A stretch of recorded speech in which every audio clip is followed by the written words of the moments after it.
Hello বন্ধুরা, আমি আজকে রসমালাই বানাইয়ে দেখাবো। তোমরাও বাসা বানাইয়ে কেউ। আমি দুধ ঢালতেছি ছানার জন্য। ছানা কাটবো। আমি এখন ছানার জন্য ভিনেগার নিচ্ছি। Vinegar 1 cup. দুধটা বলক আসার জন্য অপেক্ষা করছি। সাদা একটা অন্য ছানা ডালার জন্য আমি তৈরি করলাম। দুধটা একটু নাড়া দিয়ে দেব। মাঝে মাঝে ছানার জন্য দুধটা একটু নেড়ে দেব, নিচে যেন না লেগে যায়। ছানার জন্য ফুল ক্রিম দুধ হলে খুব ভালো হয়, ছানাটা খুব ভালো হয়, তাই আমি ফুল ক্রিম দুধ নিলাম লিকুইড।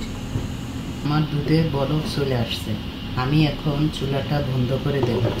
আমি এখন আস্তে আস্তে ভিনেগারটা দুধে ঢেলে দেব আর একটু নেড়ে দেব।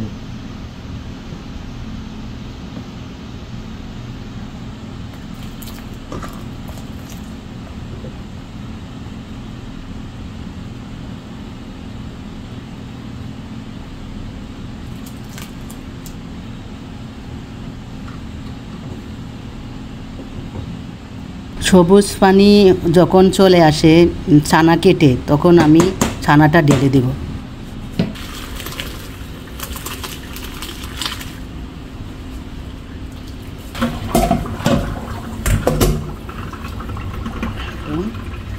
ঠান্ডা পানি দিয়ে ছানাটা ধুয়ে নেব।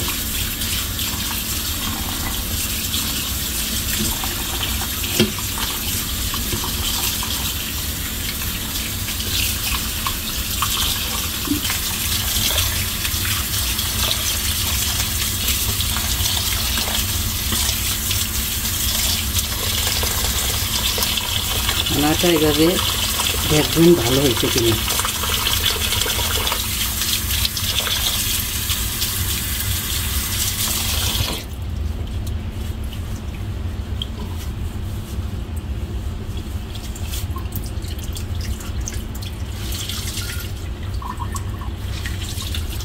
আলতোভাবে ছানাটা পানিটা নিগড়িয়ে নেব।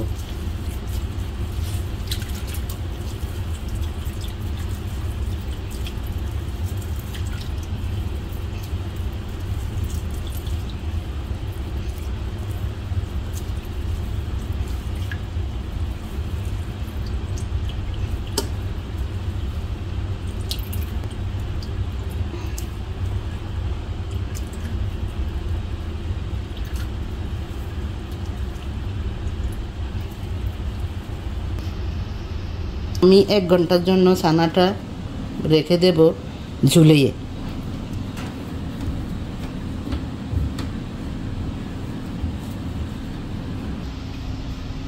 একটা প্লেটের ভিতরে ছানাটা ঢেলে দিলাম।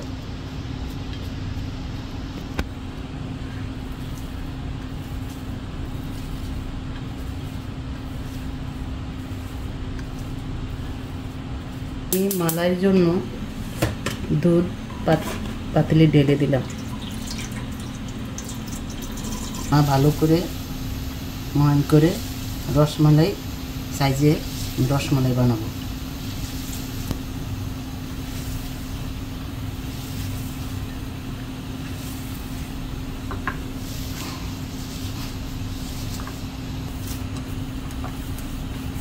বন্ধুরা, আমার ছানা মতো হয়ে গেছে।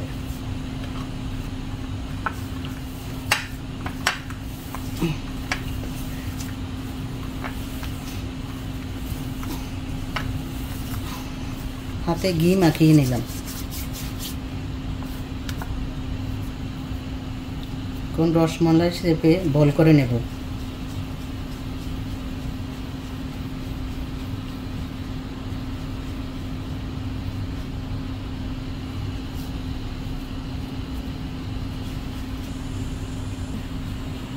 আমি ছানা দিয়ে রসমালাইগুলো বানানো শেষ। এখন আমি সরাসরি দুধে ঢেলে দেব।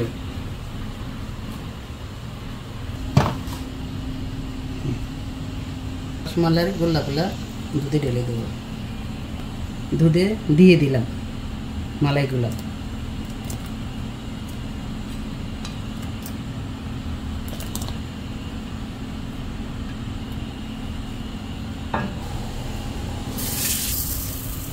সুগার যে যার পরিমাণ মতো চিনি দিয়ে দেবেন।